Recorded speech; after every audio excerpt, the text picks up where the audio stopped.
नमस्कार। आपका अखबार के इस अंक में आपका स्वागत है। मैं हूं प्रदीप सिंह। जम्मू कश्मीर में विधानसभा के चुनाव संपन्न हो गए, नतीजा भी आ गया। घाटी में यानी कश्मीर में नेशनल कॉन्फ्रेंस नंबर 1 की पार्टी बनी 42 सीटों के साथ 42 सीट्स। वहाँ पर कुल 47 सीटें हैं, 47 सीट्स। और जम्मू में 43 सीट्स हैं और वहाँ पर Bharatiya Janata party number 1 party बनी 29 सीटें लेकर।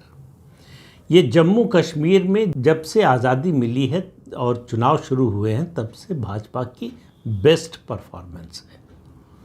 और जो एक ऐतिहासिक मोड़ आया है जम्मू कश्मीर की राजनीति में, अनुच्छेद 370 और 35 से खत्म होने के बाद ये पहला चुनाव था। ये माना जा रहा था कि बहुत से लोग इसको रेफरेंडम की तरह पेश करने के लिए बिल्कुल तैयार बैठे थे कि भारतीय जनता पार्टी की दुर्गति हो और हम ये नैरेटिव चला सकें कि लोगों ने अनुच्छेद 370-35 ए हटाने को नकार दिया, उन्होंने नामंजूर कर दिया। वो अवसर नहीं मिला। पीडीपी साफ हो गई। महबूबा मुफ्ती की अपनी बेटी पहला चुनाव लड़ रही थी, हार गई। इल्तिजा मुफ्ती जो है वो चुनाव हार गई। जीता कौन? नेशनल कॉन्फ्रेंस, एकमात्र जो है वो रीजनल पार्टी बची थी घाटी की जिसका प्रभाव था। कांग्रेस, जिसका एक समय राज हुआ करता था, वो लगभग साफ हो गई है।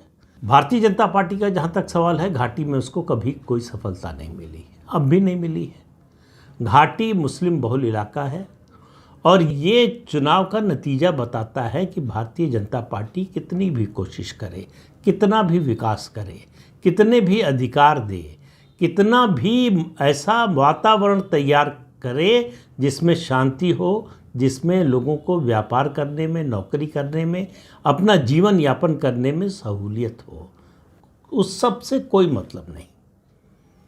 बीजेपी को वोट नहीं देना और नहीं दिया। लेकिन इस चुनाव की ये बड़ी बात नहीं है, ये तो लगातार होता आ रहा है। 1952 से जब से चुनाव हो रहे हैं तब से हो रहा है। पहले जनसंघ और अब बीजेपी, चाहे वो अटल बिहारी वाजपेयी का समय रहा हो, चाहे नरेंद्र मोदी का।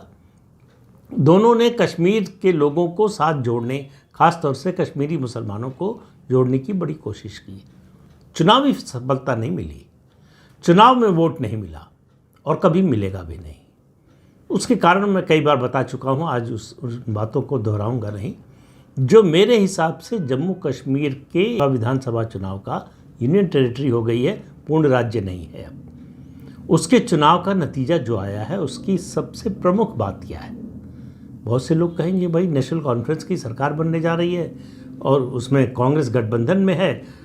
उमर अब्दुल्ला फिर से मुख्यमंत्री बनने जा रहे हैं। उनके पिता फारूक अब्दुल्ला ने घोषणा कर दी है कि उमर अब्दुल्ला फिर से मुख्यमंत्री बनेंगे और उस गठबंधन को बहुमत मिल गया, 48 सीटें मिल गई हैं। 42 नेशनल कॉन्फ्रेंस जीती है और 6 सीटें कांग्रेस पार्टी जीती है। तो इससे एक बात तो स्पष्ट हो गई कि चुनाव शांतिपूर्वक संपन्न हुए और कोई रिगिंग नहीं हुई, जो 1987 में कांग्रेस ने करवाई थी और उसी के बाद जम्मू कश्मीर में मिलिटेंसी शुरू हुई। हालांकि ये एक बहाना है, अगर वो रिग ना होता चुनाव तब भी वहाँ होती, उसके कारण दूसरे हैं। लेकिन वो एक टॉकिंग पॉइंट बन गया, वो एक रेफरेंस पॉइंट बन गया कि 1987 में चुनाव में जो है धांधली हुई, कांग्रेस पार्टी ने कराई, उसके वजह से जम्मू कश्मीर में मिलिटेंसी आ गई। कांग्रेस ने अपने राज्य में पता नहीं कितने राज्यों में धांधली कराई, चुनाव में धांधली कराकर जीते। वहाँ मिलिटेंसी क्यों नहीं हो गई? तो वो उस बात को छोड़ दीजिए। आज जो मैं बात कह रहा हूँ कि जम्मू कश्मीर का ये नतीजा बताता क्या है, दो बातों को, और दोनों जो जुड़ी हुई बातें हैं, अलग करके नहीं देख सकते। जम्मू कश्मीर के, खास तौर से जम्मू की बात कर रहा हूँ जो हिंदू बहुल इलाका है। जम्मू के हिंदुओं ने घोषणा कर दी कि कांग्रेस उनकी पार्टी नहीं है। जम्मू के हिंदुओं का समर्थन कांग्रेस पार्टी के लिए नहीं है।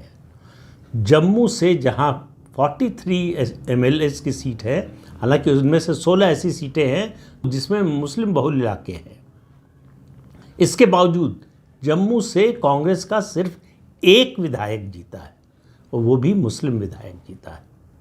एक भी हिंदू विधायक कांग्रेस पार्टी का जम्मू कश्मीर में नहीं रह गया है।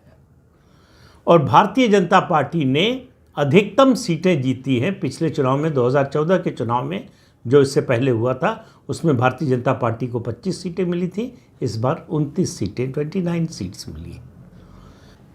तो जम्मू के हिंदुओं ने पूरे देश के हिंदुओं को साफ संदेश दिया है कि हिंदुओं की पार्टी भारतीय जनता पार्टी है, मुसलमानों की पार्टी कांग्रेस पार्टी है।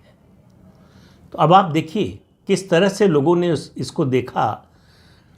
जम्मू क्षेत्र में 17 सीटों पर नेशनल कॉन्फ्रेंस लड़ी और जम्मू और कश्मीर मिलाकर कुल 30 सीटें जो है कांग्रेस पार्टी को दी हैं। कांग्रेस केवल 6 पर जीती है और 17 जिन सीटों पर लड़ी नेशनल कॉन्फ्रेंस उनमें से वो 7 सीटें जीती है। कांग्रेस पार्टी को वैसे तो गठबंधन में 30 सीटें मिली थी, लेकिन 4-5 सीटों पर वो और नेशनल कॉन्फ्रेंस और कांग्रेस के बीच में फ्रेंडली फाइट हुई। नेशनल कॉन्फ्रेंस को जम्मू में भी कांग्रेस से ज़्यादा सीटें मिली हैं। जम्मू कश्मीर की राजनीति से कांग्रेस पार्टी का सफाया हो गया है। ये है राहुल गांधी की उपलब्धि। जो लोग 4 जून 2024 के बाद कह रहे थे कि ultimately Rahul Gandhi has arrived, उनसे पूछा जाना चाहिए कि भाई जरा टॉर्च लेकर आइए, लालटेन लेकर आइए या फिर पेट्रोमैक्स लेकर आइए, खोजिए और बताइए कि जम्मू कश्मीर में कांग्रेस पार्टी है कहाँ, जिसका इतने लंबे समय तक राज रहा हो, कभी अकेले कभी गठबंधन में। वो पार्टी आज तीसरे नंबर की पार्टी बन गई है, क्योंकि चौथे नंबर की कोई पार्टी उतनी बड़ी बची नहीं है। पीडीपी जो है एक तरह से उसका सफाया हो गया है। ये जो 3 सीटें वो जीती है वो भी इंडिविजुअल हैं जिनकी वजह से जीती है। पार्टी के नाम पर जो है उसे एक तरह से कहिए कोई सीट नहीं मिली। तो एक क्षेत्रीय पार्टी का और सफाया हो गया है। और अच्छा होता अगर ये लड़ाई जो है 2 राष्ट्रीय दलों के बीच में होती है, लेकिन कांग्रेस पार्टी इतनी तेज़ी से नीचे गिर रही है, जिसको स्टॉक मार्केट की भाषा में कहते हैं फॉलिंग नाइफ, उस तरह की कांग्रेस पार्टी बन गई है। जो हाथ लगाएगा घायल होगा। तो जम्मू कश्मीर से कांग्रेस पार्टी का और ख़ास तौर से जम्मू से पूरी तरह से सफाया हो गया है। घाटी से पहले ही उसका सफाया हो गया था। नेशनल कॉन्फ्रेंस और पीडीपी जब दोनों आगे बढ़ी तो उसमें जो है कुचल गई, उसमें जो है पिस गई कांग्रेस पार्टी। तो घाटी से पहले ही वो उसको दफ़ा किया जा चुका था। अब जम्मू के लोगों ने कांग्रेस पार्टी को पूरी तरह से दफ़ा कर दिया। तो अब लड़ाई जो अगला चुनाव होगा, हालांकि बहुत दिन है, 5 साल बाद चुनाव होगा, आज उसकी बात नहीं करना चाहिए, लेकिन जो तस्वीर बन रही है कि अब जम्मू कश्मीर में 2 बड़ी पार्टियां होंगी। एक क्षेत्रीय दल, एक राष्ट्रीय दल। राष्ट्रीय दल भारतीय जनता पार्टी, क्षेत्रीय दल नेशनल कॉन्फ्रेंस। नेशनल कॉन्फ्रेंस के लिए अब इस नतीजे के बाद कांग्रेस पार्टी के साथ गठबंधन बनाए रखना, ये उनको सोचना पड़ेगा कि कितना फ़ायदेमंद है। कांग्रेस पार्टी ऐसी पार्टी है जिसके साथ जाती है उसके गले का पत्थर बन जाती है। तो क्या National Conference Omar Abdullah, Farooq Abdullah Congress party को गले में लटका कर चलने को तैयार हैं? अभी तुरंत कोई फैसला नहीं होने जा रहा। तुरंत अगर चाहे भी तो नेशनल कॉन्फ्रेंस कांग्रेस से छुटकारा नहीं पा सकती, क्योंकि बहुमत के लिए उसको कांग्रेस की ज़रूरत है। इससे ज़्यादा उसके लिए कांग्रेस की कोई उपयोगिता नहीं है, न तो जनाधार की दृष्टि से, न वोट प्रतिशत की दृष्टि से, और न ही नैरेटिव की दृष्टि से। जम्मू कश्मीर की राजनीति में जो बड़ा परिवर्तन आने वाला है, मुझे लगता है कि जैसे ही उमर अब्दुल्ला शपथ लेंगे मुख्यमंत्री पद की, उसके बाद जब वो पहले दिन दफ्तर जाएंगे तो उनको बहुत बड़ा झटका लगने वाला है। आपने अगर खबरों पर ध्यान दिया होगा तो आपको पता होगा, जिन्होंने नहीं ध्यान दिया उनको पता नहीं होगा।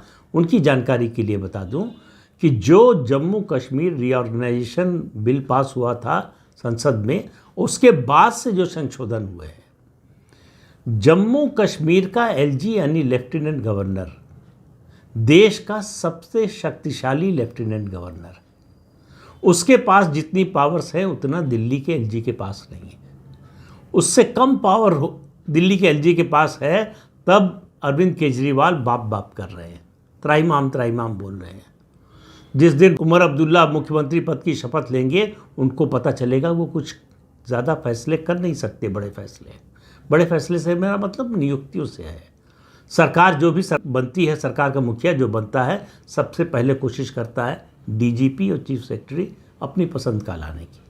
डीजीपी और चीफ सेक्रेटरी की नियुक्ति में मुख्यमंत्री से ज़्यादा महत्वपूर्ण भूमिका जम्मू कश्मीर के एलजी की होगी, लेफ्टिनेंट गवर्नर की होगी। उसके अलावा पुलिस केंद्र सरकार के पास रहेगा, यानी एलजी के पास रहेगी। ये जितने सुरक्षा बल वहाँ तैनात हैं, उनके जो अधिकारी हैं, कर्मचारी हैं, सबकी पिछले 10 साल से एक ही मांग थी कि या तो सरकार जो है, केंद्र सरकार यहाँ पर चुनाव ही ना कराए, उसकी कोई ज़रूरत नहीं है। डिस्ट्रिक्ट डेवलपमेंट काउंसिल के चुनाव होते रहें, पंचायत के होते रहें, स्थानीय निकाय के होते रहें, विधानसभा चुनाव की ज़रूरत नहीं है। लेकिन डेमोक्रेसी में ये पॉसिबल नहीं है। संसद में वादा किया था केंद्र सरकार ने और सुप्रीम कोर्ट में वादा किया था कि वो जल्दी ही, और सुप्रीम कोर्ट ने एक समय सीमा तय की थी, अक्टूबर महीने की सीमा थी, कोई तारीख भी शायद थी, कि तब तक विधानसभा के चुनाव हो जाने चाहिए, और वो सरकार ने करा दिया। दूसरी मांग उन लोगों की थी आम तौर पर कि पुलिस जो है वो राज्य सरकार के हाथ में न जाए। उनका कहना था कि अगर ऐसा हुआ तो 10 साल में जितनी मेहनत की है प्रधानमंत्री नरेंद्र मोदी और गृह मंत्री अमित शाह ने, उस सब पर पानी फिर जाएगा। फिर से वही परिस्थिति आ जाएगी, फिर से अलगाववादी और आतंकवादी हावी हो जाएंगे। उनका जो सिस्टम है, उनको फिर ये कहने का मौका मिलेगा कि सरकार भले आपकी हो, सिस्टम हमारा है। तो अगर उस सिस्टम को तोड़ना है, उस सिस्टम को बदलना है, तो पुलिस जो है राज्य सरकार के अधिकार में नहीं होनी चाहिए। वो जम्मू कश्मीर में होने जा रहा है। तो उमर अब्दुल्ला, अगर ये परिवर्तन न हुए होते तो दिल्ली की केंद्र सरकार पर उतना निर्भर न होते। लेकिन अब उमर अब्दुल्ला के लिए जम्मू कश्मीर में अगर वो सचमुच कुछ करना चाहते हैं तो वो केंद्र सरकार के सहयोग के बिना नहीं कर सकते। वो अरविंद केजरीवाल नहीं है जो रोज़ रोज़ जो है एलजी के साथ कन्फ्रंटेशन ले। अरविंद केजरीवाल को लगता है कि बदनाम हुए तो क्या नाम ना होगा, तो इसलिए कुछ करो मत, करने का दिखावा करो और लड़ाई लड़ते रहो। ये दिखाओ कि एलजी हमें कुछ करने नहीं दे रहे, ये दिखाओ कि मोदी हमें कुछ करने नहीं दे रहे, ये दिखाओ कि केंद्र सरकार हमें कुछ करने नहीं दे रही है। तो जो कुछ आप श्रेय लेते हैं, जो दावा करते हैं कि हमने ये कर दिया, वो तो आपको करने दिया, और जो आप नहीं कर पाए उसका ठीकरा फोड़ते हैं केंद्र सरकार और एलजी के ऊपर, इन्होंने करने नहीं दिया। तो ये जम्मू कश्मीर में नहीं होने वाला है। और जम्मू कश्मीर जिस तरह से सामरिक दृष्टि से, सुरक्षा की, देश की सीमा की सुरक्षा की दृष्टि से ज़रूरी है, आतंकवाद के खात्मे की दृष्टि से ज़रूरी है, उसके लिए ज़रूरी था कि ये परिवर्तन हो। तो इसलिए जम्मू कश्मीर के विधानसभा के चुनाव नतीजे दो बातें बड़े स्पष्ट रूप में, दो बातें कह रहे हैं। एक ये कि हिंदुओं की पार्टी जम्मू कश्मीर में कम से कम केवल भारतीय जनता पार्टी है, उसमें कोई भूमिका कांग्रेस पार्टी की नहीं रह गई है। न जम्मू के हिंदू कांग्रेस पार्टी पर विश्वास करने या उसे कोई भूमिका सौंपने के लिए तैयार है। ये है राहुल गांधी की राजनीति की उपलब्धि है, जिसका 4 जून के बाद ऐसा डंका बजाया जा रहा है जैसे राहुल गांधी ने बहुत कुछ या बहुत बड़ा कुछ हासिल कर लिया। और राहुल गांधी के बड़बोलेपन का तो कोई जवाब नहीं है। वो संसद में, संसद के बाहर नरेंद्र मोदी का 56 इंच का सीना मैंने जो है वो सिकोड़ दिया, छोटा कर दिया, साइकोलॉजिकली उनको डिस्ट्रॉय कर दिया। ये कोई मैग्लोमैनियक ही बोल सकता है जिसको ज़मीनी वास्तविकता की समझ ना हो, जो नरेंद्र मोदी को अभी तक समझ नहीं पाया है। मैंने चीनी फिलोसफर की शुनजू की बात आपको कई बार कही है कि अगर आप अपने को जानते हैं और अपने दुश्मन को जानते हैं तो आपके जीतने की संभावना 100% है। अगर आप अपने को जानते हैं और अपने दुश्मन को नहीं जानते हैं तो 50% है, और अगर दोनों को नहीं जानते हैं तो इस जीतने की कोई संभावना नहीं है। वही राहुल गांधी के साथ हो रहा है। कहीं तीर तुक्का लग जाए उसकी बात अलग है। जो पार्टी और जिस पार्टी का नेता 53 लोकसभा सीटों से 99 पहुंचने को, 99 पहुंचने को बहुत बड़ी उपलब्धि मान रहा हो, उसके बारे में अंदाज़ा लगा लीजिए कि उसकी क्षमता क्या है। तो राहुल गांधी की जो स्थिति है उसमें उनका एक इकोसिस्टम है जो काम करता है, उनको बड़ा दिखाता। आज नतीजे आ रहे थे तो मैं ज़्यादा समय तो नहीं देख पाया, बीच में 2-4 मिनट के लिए जो देखा उसमें एक चैनल पर देखकर मुझे बड़ी हंसी आई। उस चैनल के जो प्रमुख एंकर महोदय हैं वो शुद्ध रूप से कांग्रेसी हैं, और आम लोग जो है और जो भी उनके चैनल पर आता है उनमें से बहुत से लोग उनके मुंह पर बोल कर जाते हैं। तो मैंने देखा कि हरियाणा के जो शुरुआती रुझान आ रहे थे, तब जो उन एंकर के पीछे तस्वीरें लगी रहती हैं नेताओं की सभी चैनल्स पे, तो उसमें एक तरफ राहुल गांधी, दूसरी तरफ मोदी लगे हुए थे। जैसे ही ट्रेंड बदला, कांग्रेस की बजाय बीजेपी आगे हुई, तुरंत राहुल गांधी की फ़ोटो हटी और उसके बाद जो है मल्लिकार्जुन खड़गे की फ़ोटो लग गई। ऐसे नैरेटिव बनाया जाता है। इतनी छोटी छोटी बात पर ध्यान वही रख सकता है जो आपका बहुत वफादार हो, जो आपका एक तरह से मुलाजिम हो। ये बात केवल पसंद नापसंद की नहीं है, हर व्यक्ति की पसंद नापसंद हो सकती है।